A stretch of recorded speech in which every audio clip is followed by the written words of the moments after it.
El significado de la sigla PYME se da según la utilización que los estados adopten. Por ejemplo, en Europa y en otros países en desarrollo o en proceso de industrialización se conoce como pymes a las pequeñas y medianas empresas, pero en otras latitudes se utiliza la sigla MIPE.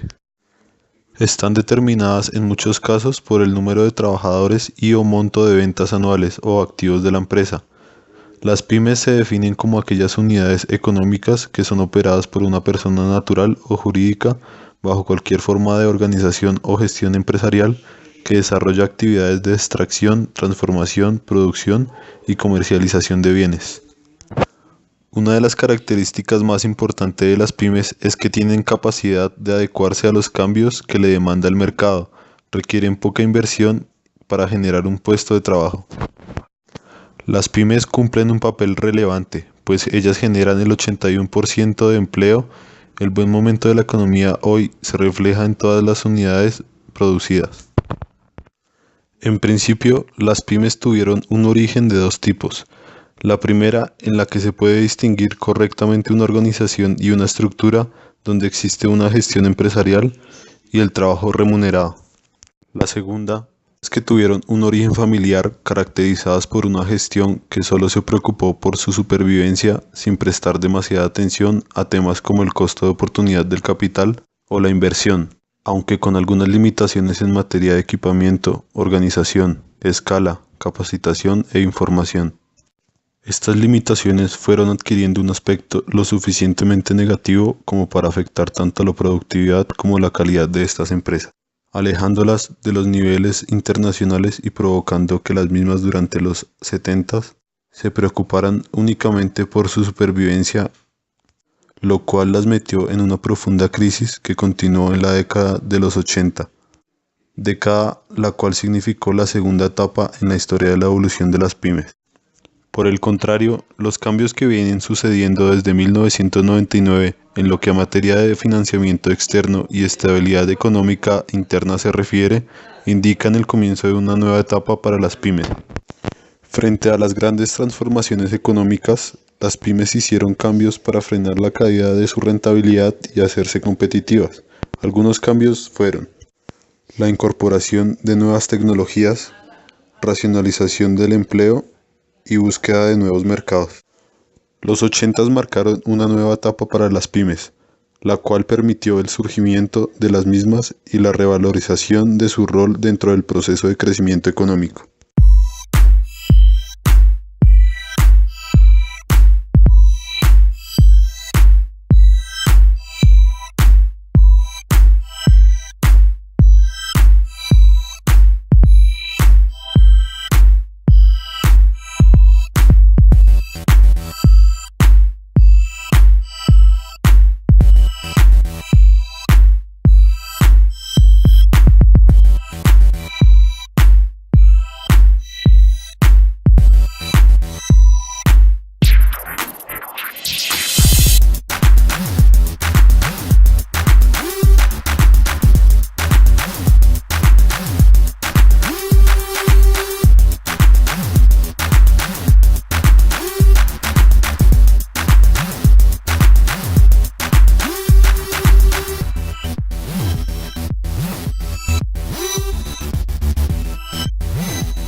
Diez pasos para crear una empresa en Colombia.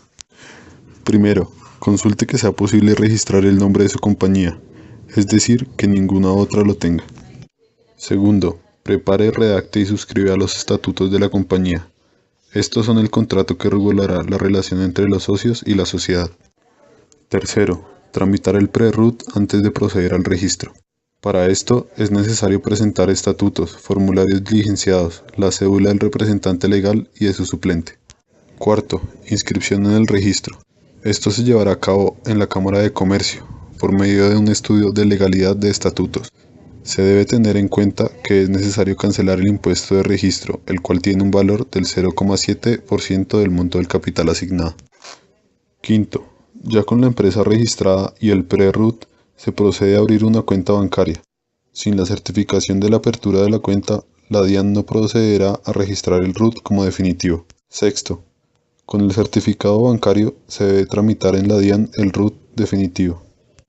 Séptimo, llevar el RUT certificado por la DIAN a la Cámara de Comercio, para que en el certificado de existencia y representación legal de la compañía ya no figure como provisional.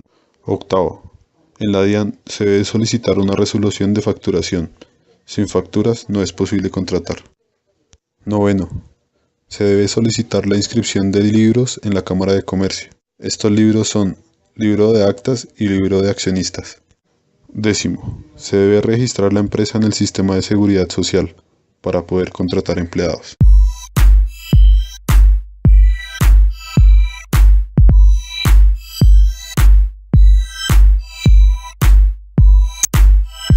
Existen incentivos para crear una microempresa, por ejemplo, sistemas de financiación creados especialmente para este tipo de empresas, tanto por parte de bancos como créditos y por parte del gobierno como subvenciones, en la cual un emprendedor puede beneficiarse en mayor medida si entra como joven emprendedor. Existen tres tipos de microemprendimientos. Primero, el de supervivencia, en el cual no se posee capital operativo.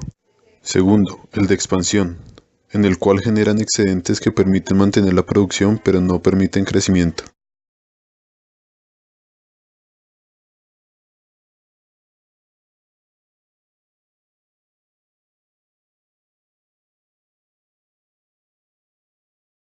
¿Qué se llama? Entonces, estamos aquí para hacerle la entrevista a Rafael Camargo con respecto al tema de micro y macroempresa en Colombia. Entonces, pues vamos a empezar con la primera pregunta. ¿Considera que los profesionales que se forman en el entorno de negocios están obligados a crear empresa para ayudar a crear empleo y al desarrollo de la economía colombiana? Pues básicamente yo diría que esa es una de las grandes ideas que se manejan actualmente, ¿no? Que alguien que estudia administración de empresas o que trabaja en el entorno de la empresarial debería estar motivado a crear empresa. Y yo diría que en cierta manera sí, porque hay una necesidad de buscar empleo, mejorar el bienestar social, crear redes sociales, capital social, una gran cantidad de cosas que definitivamente es una de las tareas que tienen que hacer precisamente quien estudia administración de empresas y quien trabaja en el tema de administración. Sí, yo diría que en gran medida sí, pero una empresa que sea viable, que eso es hablar en otros términos, porque vemos que nuestro entorno está totalmente lleno de empresas y muchas de ellas no tienen viabilidad. Entonces, desde esa postura yo diría que sí. Y hay otra cosa en Colombia muy importante, que es el subempleo o el rebusque, por así llamarlo. ¿Se podría relacionar? Mira, ese subempleo y el rebusque pues obviamente va en que nuestros mercados laborales tienen unas características en las cuales tienen que mejorar. Y nosotros no tenemos cómo darle empleo a todo el mundo. Entonces, pero tampoco puedo decir voy a crear solamente empresas para darle empleo a todo el mundo. Crear empresa por crear empresa no tendría sentido. Tiene sentido en el momento en que tú creas empresa que genere empleos de valor, que le generen valor a la comunidad, a la sociedad y que traigan bienestar. Entonces, generar empresa por generar empresa, no. ¿Que hay una relación directa con el empleo? Sí, claro que generar empresa siempre tendrá una relación directa con el mercado laboral, absoluta. Y una de las razones por las cuales se motiva tanto la microempresa y generar empresa es buscar el bienestar social, llegar a un pleno empleo, utilizar muy bien nuestros recursos como nación, como país. Y desde esa postura, hombre, empresa que genere valor. Eso sí estoy totalmente de acuerdo. Listo. Siguiente.